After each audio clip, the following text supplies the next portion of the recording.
Security, Claire Whitmore said, her fingers still aimed at the black janitor beside her marble table. Get him out of my sight before he ruins a $3 billion dinner.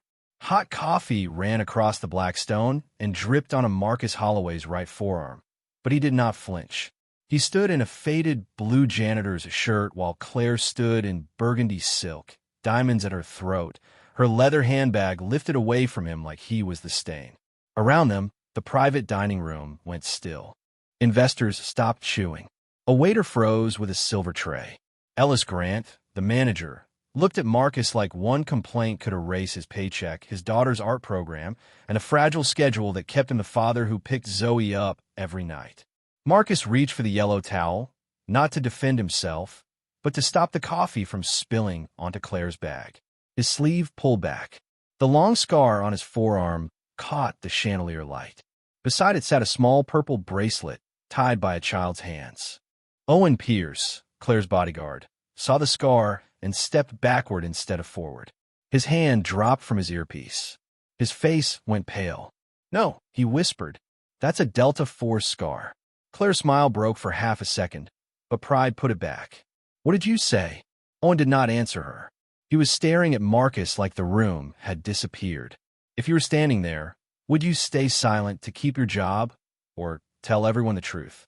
Tell us where you're watching from, and subscribe, because what Owen recognized on that janitor's arm was not supposed to exist in a room like this." 30 minutes earlier, Marcus had been outside the Astor Crown's private dining suite, polishing fingerprints from brass trim with the same careful hands that packed Zoe's lunch that morning. The hotel smelled of espresso, lemon oil, and expensive perfume. People with seven-figure watches passed him without seeing him. Marcus preferred it that way. Being unnoticed kept the bills paid. Being calm kept his daughter safe. His phone buzzed in his pocket. A photo from Zoe filled the cracked screen. A purple crayon picture of her art show table, one empty chair drawn in front of it. Under the chair, she had written, "Reserved for Daddy." Marcus looked at the time. He had less than an hour. At 6:30, Zoe would stand beside her painting in a school cafeteria across town, pretending she was not watching the door. Then Ellis snapped his fingers. "Holloway. VIP room. Quiet hands. No conversations." Marcus slid the phone away and nodded. Inside the suite, Claire Whitmore stood at the center of the room, all control and pressure. Her board chairman leaned close, whispering about investors waiting to sign. A junior waitress set coffee near Claire's handbag with trembling hands. The cup rocked. Marcus saw it before anyone else did. He moved fast enough to catch the saucer, but not fast enough to save the table. Coffee spread like a dark stain. The waitress's lips parted in terror. Ellis turned toward her. Marcus gave the smallest shake of his head. "Not her. Not today." He stepped forward with the towel. Claire saw the uniform, the spill, the black man standing closest to the damage, and decided the story before the truth arrived. "You people always find a way to make yourselves visible at the worst possible moment," she said. Marcus lowered his eyes, but not his head. "Ma'am, I can clean it. You can explain it to unemployment." The room gave a small, ugly laugh. Then his sleeve slipped again, and the scar showed fully beneath the purple bracelet. Owen moved between Claire and Marcus, but not to remove him. To stop her. His voice came out low and shaken. "Ma'am, you need to stop. Right now." That morning, long before Claire Whitmore pointed at him in front of a room full of millionaires, Marcus Holloway stood in a kitchen so narrow he could reach the stove, the sink, and the refrigerator without taking a step. The radiator clicked against the wall. The coffee maker coughed out its last bitter cup. On the table sat 2 slices of toast, 1 boiled egg cut cleanly in half, and Zoe's purple backpack with construction paper sticking out like a small flag. Marcus already wore his black work pants, but his blue janitor's shirt hung open over a white undershirt because Zoe had made him wait. "Arm," she said. Marcus gave her his right one. The scar ran from wrist to elbow, pale and raised, the kind of mark strangers noticed before they noticed his face. Zoe did not stare the way adults did. She took the small purple bracelet she had braided from craft string and tied it beside the scar with careful fingers. "There," she whispered. "Now it doesn't look so lonely." Marcus looked down at the thread, then at his daughter's serious face. You think scars get lonely? Zoe shrugged, like the answer was obvious. Everything does when people keep looking away from it. For a moment, the unpaid electric bill near the toaster, the cracked phone charging by the sink, and the after-school art program notice on the counter all seemed to go silent. Zoe did not know how close Marcus was to choosing between that program and the car insurance. She only knew there would be a little art show at 6:30, and she had drawn one empty chair in front of her painting. Reserved for Daddy. Marcus folded the red-stamped bill twice and slid it under the salt shaker before she could read it. Poverty had taught him many things, but fatherhood had taught him the hardest one. A child should not have to carry every truth before breakfast. Zoe pushed a drawing across the table. It showed Marcus in his blue uniform, holding a yellow towel like a superhero cape. Baby girl, he said softly, I mop floors. I know, she said. That's why the floors are safe. He had no answer for that, so he packed her lunch instead. Peanut butter sandwich, apple slices, the last juice box. Outside, the old sedan coughed twice before starting. On the drive to school, Zoe talked about whether cafeteria lights made purple look blue, whether Mrs. Alvarez would put her painting near the front, whether Marcus would clap too loud. He promised to try not to. At the school gate, Zoe stopped and lifted his scarred arm with both hands. Say it. Marcus bent down until they were eye to eye. Front row. Purple chair. 6:30. That satisfied her. She ran inside, then turned once behind the glass doors to make sure he was still there. Marcus waited until she disappeared before checking his phone. A message from Ellis Grant flashed on the cracked screen. VIP dinner moved up. All available staff stay late. No exceptions. Marcus looked at the school doors, then at the purple bracelet tied beside the scar. By sunset, that same arm would be under chandelier light, and the people who thought they owned the room would learn they had been standing beside a man they never bothered to see.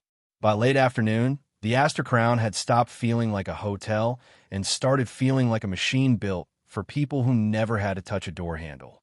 Black cars slid beneath the glass canopy. Men with silver cuff links stepped out, while drivers held umbrellas over dry pavement. Women in fitted blazers crossed the lobby, speaking into phones, their voices calm around numbers large enough to change other people's lives. Marcus Holloway entered through the service corridor with his blue janitor's shirt buttoned to the throat and Zoe's purple bracelet resting beside the scar hidden under his sleeve. The front of the building smelled like orchids, espresso, and perfume. The back smelled like bleach, steam, and tired workers swallowing their complaints. Ellis Grant waited outside the staff lockers with a clipboard tucked under one arm. Tonight is not a normal shift, he said. Whitmore Global has federal investors in the private dining suite. No phones, no conversations, no mistakes. His eyes moved down the line of housekeepers, runners, dish staff, and waiters before stopping on Marcus. And nobody makes our guests uncomfortable. Nobody asked what that meant. They all knew. It meant apologize before being accused. Smile without being seen. Become furniture with a pulse. Marcus lowered his eyes to his work gloves, but he did not lower his head. A young waitress named Lila stood near the coffee station, trying to balance a silver tray with both hands. She was new enough to believe fear could be hidden if she stood straight. Marcus noticed the tremor in her fingers and quietly moved the heavier cups closer to the center of the tray. Short pours first, he murmured. Less weight on your wrist. Lila nodded, grateful and terrified at the same time. Then the private elevator opened. Claire Whitmore stepped out in burgundy silk, diamond earrings catching the ceiling light. One hand wrapped around a leather handbag that cost more than Marcus's car. Beside her moved Owen Pierce, broad-shouldered in a black suit, eyes scanning exits with a kind of practice calm Marcus recognized without wanting to. Claire did not look cruel at first. She looked exhausted. Her jaw was tight. Her smile only appeared when the board chairman leaned close and whispered, They need confidence tonight, Claire. No softness. Something in her face closed like a door. The dining suite opened ahead of them. All black marble, crystal glasses, folded linen, and place cards with names that belonged on buildings. Marcus stepped inside to wipe a watermark near the head chair. One investor lifted his briefcase just high enough for Marcus to clean beneath it without making room for him. Another glanced at his name badge and then through him. Claire saw a janitor standing too close to the center of her deal. "Can someone explain," she said, quiet enough to make the whole room listen, "why maintenance is inside before my guests are seated?" Ellis appeared instantly. "He'll be gone in 30 seconds, Ms. Whitmore." Marcus kept the towel flat against the marble. "No hitty, no attitude, just the work done right." Lila entered behind him with coffee. The tray dipped. Marcus saw the cup shift before anyone else did, saw the dark line of liquid lean toward Claire's handbag, saw Lila's face lose color. His hand moved first. He caught the saucer and saved the bag, but one thin splash spread across the black marble. Claire turned. Her eyes moved from the coffee to the towel, from the towel to the uniform, from the uniform to Marcus's face. Not Lila. Marcus. The judgment arrived before the truth. And as he reached to clean the spill, his sleeve slipped just far enough for Owen Pierce to see the pale edge of the scar beside Zoe's purple bracelet. Owen Pierce did not move when the coffee touched the marble. He moved when Marcus Holloway's sleeve slid back. It was only an inch of skin, a pale line running beside a child's purple bracelet, but Owen's eyes caught on it like a hand catching barbed wire. The dining room kept breathing around him. Claire Whitmore was still speaking. Ellis Grant was already stepping forward with that polished manager's panic, the kind that bowed upward and kicked downward. Lila stood frozen near the coffee tray, her knuckles white around the handles. Marcus lowered the yellow towel and cleaned the spill in one smooth motion, careful not to let the stain spread. He did not look at Owen. That made Owen look harder. Most men, humiliated in a room like that, move too fast or talk too much. Marcus did neither. He shifted half a step, placing his shoulder between Lila and Claire's line of sight, quiet enough that no one could accuse him of doing it. Then his eyes flicked once to the block service exit, once to the investors near the wall, once to the hot coffee pot trembling on Lila's tray. Owen saw the scan, the spacing, the calm. "Mr. Pierce," Claire said, "is there a security issue?" Owen blinked, but his gaze stayed on Marcus's arm. "Not yet." The answer made Claire turn fully. For the first time, she looked less at Marcus and more at the way her bodyguard was looking at him. Ellis rushed in. "Marcus will apologize, Ms. Whitmore. He understands the seriousness." Marcus looked at Lila's tray, then at Ellis. The cup shifted when the tray dipped. Lila's eyes filled. Ellis cut him off. Nobody asked for a report. Marcus said nothing else. He had said enough to protect the truth, not enough to expose the girl. Owen heard that too. A man trying to save himself sounded different from a man trying to keep someone else from falling. Then an investor at the far end reached for a cracked sugar dish and sliced his thumb on a piece of porcelain.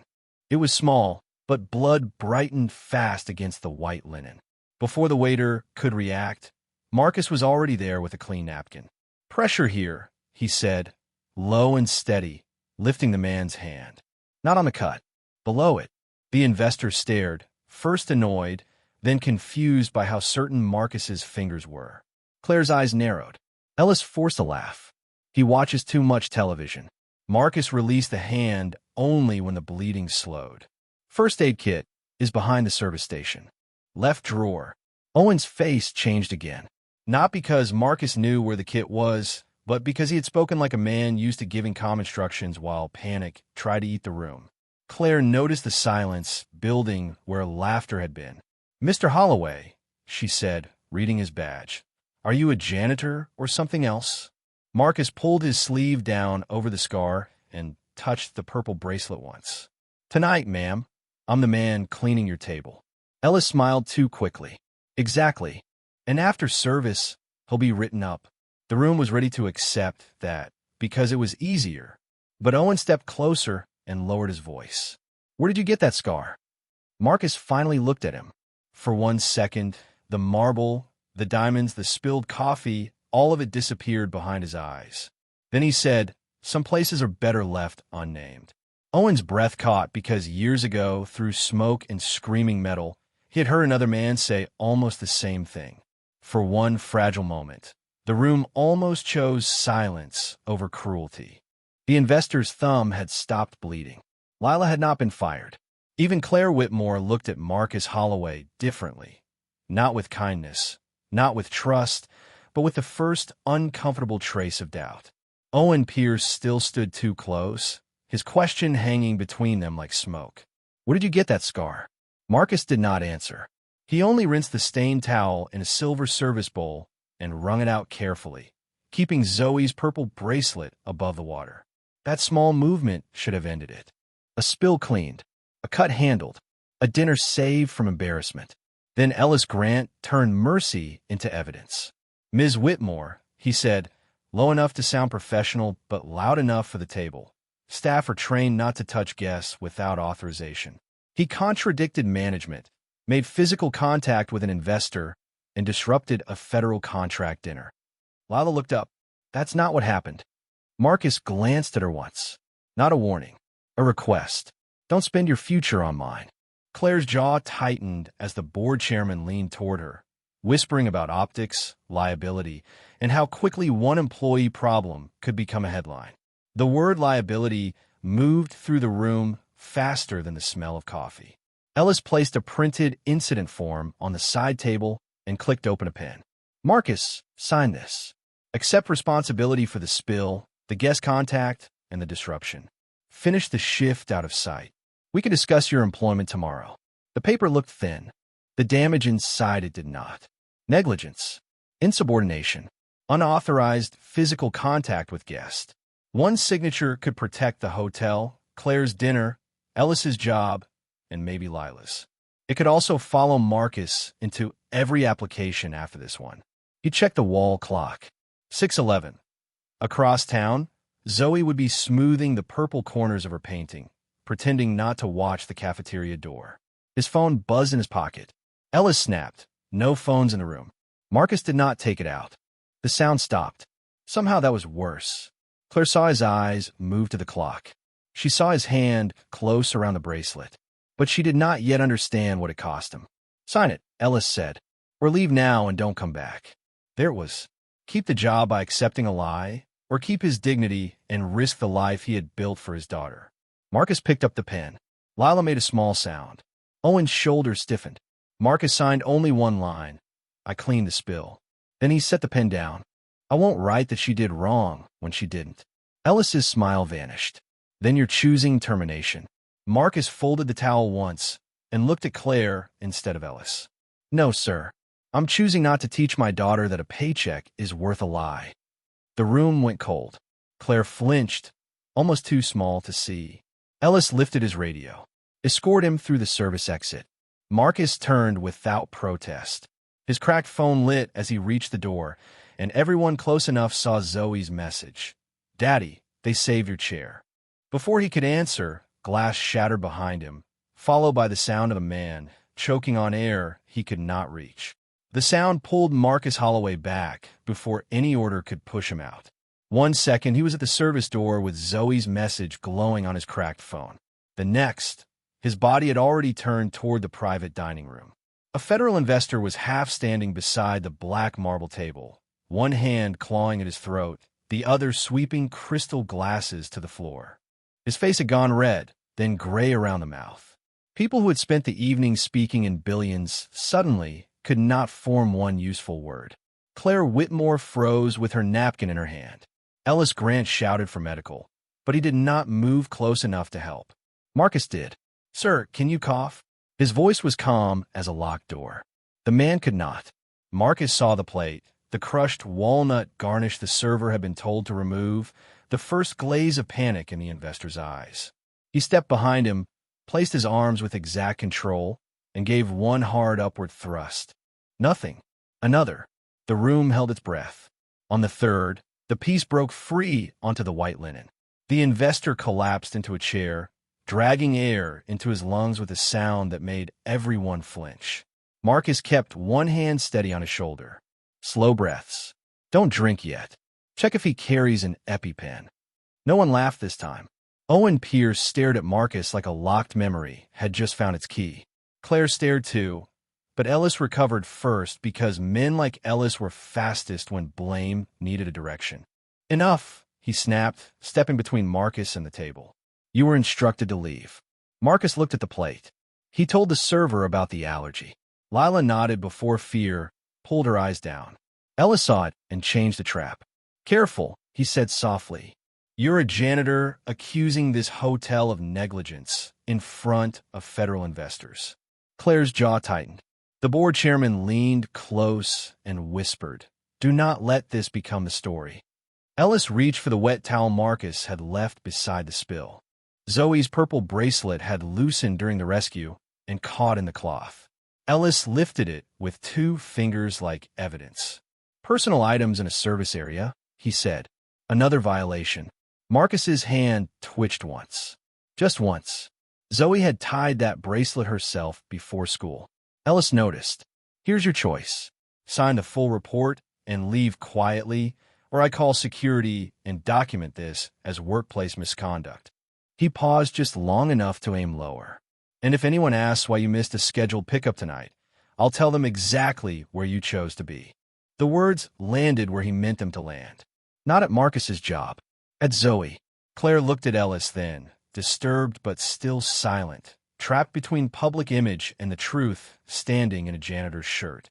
Marcus understood the false choice. Sign a lie and protect tonight. Refuse and risk tomorrow. Owen stepped forward. Ellis. Marcus lifted one hand without looking at him. Not yet. His cracked phone buzzed where it had slipped beneath the table. The screen lit up. Daddy, are you almost here? Marcus looked at the bracelet in Ellis's hand, then at the man breathing because he had come back. His voice stayed quiet. You can write whatever you need about me. He set the pen down untouched. But you don't get to use my daughter as a weapon. Ellis's smile thinned. Then you leave me no choice. He lifted the radio to his mouth, just as Owen's eyes dropped to the scar, now fully exposed on Marcus's forearm. The bodyguard went still. Then he whispered, I remember where I saw it. For one breath, Owen Pierce looked ready to tear the room open with the truth. His eyes stayed locked on Marcus Holloway's forearm, on the scar running pale beneath chandelier light, on the empty place where Zoe's purple bracelet should have been. I remember where I saw it. Owen said again, louder this time. The words reached Claire Whitmore. They reached Ellis Grant. They reached the board chairman, the investors, the waiters standing frozen along the wall. Even the man Marcus had just saved stopped coughing long enough to look up. It should have changed the room. It did not. Ellis moved first. He closed his fingers around the purple bracelet and slid it into the incident folder as if a child's handmade thread could become hotel property with enough confidence. Mr. Pierce, he said, smiling without warmth. With respect, this is not a battlefield. This is a workplace. Owen's jaw tightened. You don't know what you're talking about. And you don't know what liability you're creating. Ellis turned toward Claire, aiming every word at her fear. If this becomes a security story, your investors walk. If it becomes an allergy story, the kitchen is exposed. If it becomes a race story, the press owns you by morning. The simplest truth is the employee broke protocol. Claire went still. She heard the trap.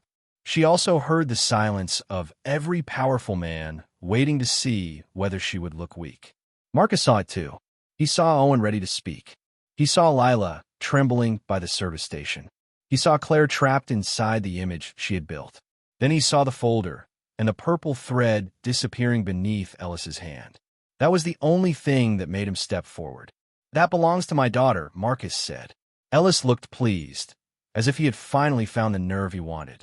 Then sign the full report, and I'll release it with your final check. Marcus's cracked phone buzzed on the floor. Zoe's name lit the screen. No one picked it up. No one but Marcus looked down. In that small square of light was the whole cost of the night. A little girl waiting beside a purple chair while strangers decided whether her father was a problem. Marcus bent, picked up the phone, and silenced it without answering. That hurt more than anything said in the room. Owen spoke sharply. Marcus, let me handle this.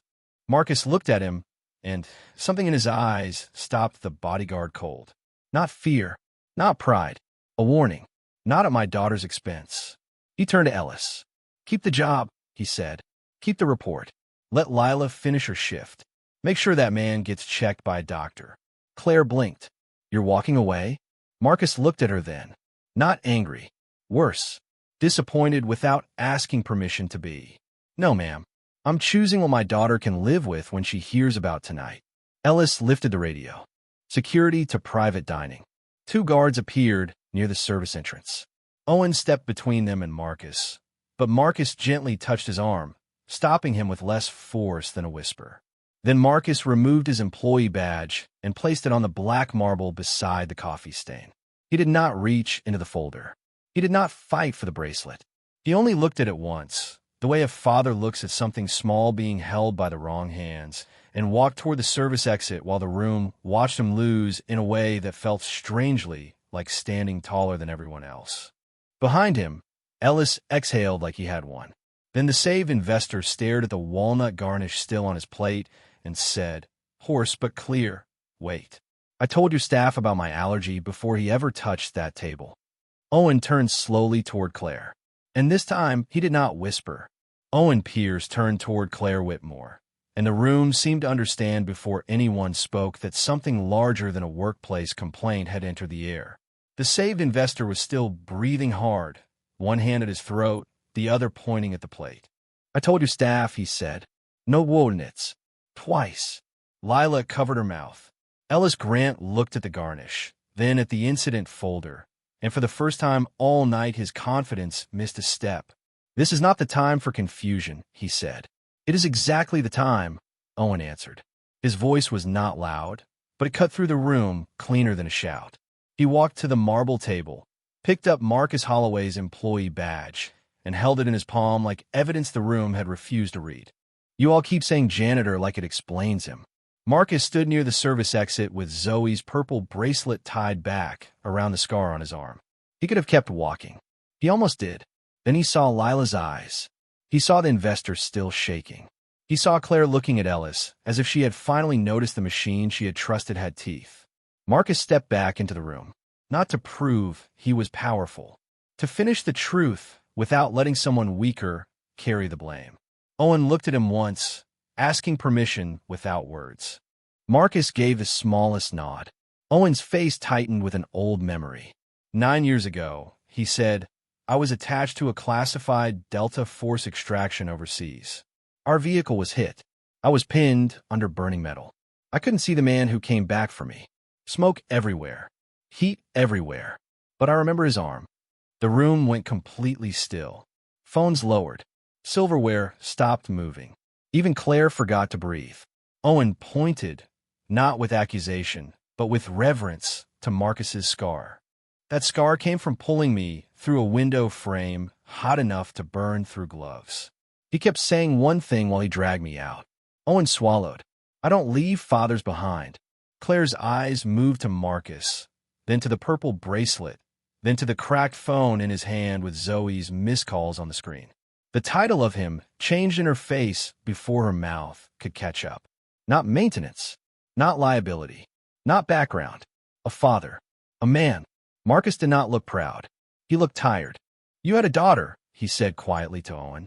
I had one waiting for me too. The saved investor pushed his chair back, unsteady but clear. And tonight he saved me while the rest of you argued over optics. Ellis tried once more. Ms. Whitmore, with respect, this is becoming theatrical. Claire turned on him, and the coldness that had wounded Marcus earlier finally found the right target. Open the kitchen allergy log. Ellis froze. Now, a server brought the tablet with shaking hands. Claire read the entry herself. Walnut allergy confirmed. Garnish removal requested. Staff notified. The room did not explode. It did something worse. It went silent with understanding. Ellis had not been managing risk. He had been burying it under the nearest powerless man. Claire set the tablet down and faced Marcus in front of everyone. Mr. Holloway, she said, her voice stripped of performance. I was wrong. Marcus held her gaze, but he did not rescue her from the discomfort. Owen placed the badge back on the table between them. He didn't need the job title you gave him. Owen said. He had a name before any of us walked in. Then a small voice came from the open doorway. Zoe stood behind the security guards with her purple art folder hugged to her chest. Her eyes found her father first, then the scar, then the room full of people staring at him like they had finally seen the man she had drawn all along. Marcus's voice broke only a little. "Hey, baby girl." Zoe looked at Claire, then at the badge on the marble table, and asked the question no adult in the room could hide from. "Why is everybody looking at Daddy like they just found out he matters?" The room did not move at first, because everyone was waiting for someone else to decide what reality had become. Zoe stood in the doorway holding her purple art folder against her chest. Marcus Holloway stopped when he saw her, but he did not rush. Not because he didn't want to, but because he didn't want her to feel panic in a room like this. Claire Whitmore stepped forward first, not as a CEO, but as someone who had just realized she had been standing on the wrong side of the line all night. Her voice was quieter now. "Your father?" "Marcus," she corrected herself mid-sentence, as if titles suddenly felt too small. "He didn't do anything wrong." Ellis Grant opened his mouth, but no sound came out. Owen Pierce did not look at Ellis. He looked at Marcus. "I told you," Owen said slowly. "That scar wasn't random." Then he turned slightly toward the room, forcing everyone to hear it clearly. "That man is the reason I'm alive." The words did not create chaos. They created silence that had weight. The saved investor stepped forward again, still pale but steady. "I was choking on my own dinner while you were building narratives about him," he said, looking at Claire. He didn't hesitate once. Zoe looked at Marcus. "Daddy, did you get in trouble?" That question cut deeper than everything before it. Marcus knelt slowly, the bare scar visible where the purple bracelet had been taken. "No," he said softly. "I just had to finish something before I could come to you." Zoe looked at his wrist. Her face changed. "Where's my bracelet?" For the first time all night, Claire looked at the incident folder like it was evidence against her, not him. She opened it herself, took out the small purple thread, and placed it in Zoe's hand. "I'm sorry," Claire said. "Not to the room. To the child." Zoe stepped closer to Marcus and tied the bracelet back over the scar, exactly where she had placed it that morning. But now everyone was watching. Claire saw it clearly. Not a janitor hiding a mark, not a liability in a blue shirt, but a father letting his daughter make something painful gentle. Claire turned back toward Ellis. "You used this man as a shield for your mistakes." Ellis tried to recover. "Ms. Whitmore, I was protecting the company." "No," Claire cut him off. "You were protecting yourself." She looked at the tablet with the kitchen log, then at the incident folder. "His record is corrected tonight. Lila keeps her shift. The allergy failure is reported properly, and you will resign from this position effective immediately." Ellis froze. For the first time, he had no narrative left. Owen placed Marcus's badge on top of the corrected report. Marcus looked at it, then at Zoe. "I'll pick it up tomorrow," he said quietly. "Tonight, I have somewhere more important to be." Zoe squeezed his hand. Claire closed her eyes for 1 second, then opened them with no performance left. "What do you want from us, Marcus?" He looked around the room that had mistaken silence for weakness. "Make sure the next person in this uniform doesn't have to be a hero before you treat them like a human being." No one answered because no one had a defense. Marcus walked toward the door with Zoe beside him, the purple bracelet catching the chandelier light over the scar that had changed the room. As they reached the doorway, Zoe looked back once. "Daddy," she asked softly, "why did they think you didn't matter?" Marcus opened the door and answered without turning around. "Because they were looking at the wrong thing." If you've ever been judged by your job, your clothes, your skin, or one moment people misunderstood, would you have stayed quiet like Marcus or spoken the truth sooner? Tell us where you're watching from and subscribe for more stories about people the world almost missed.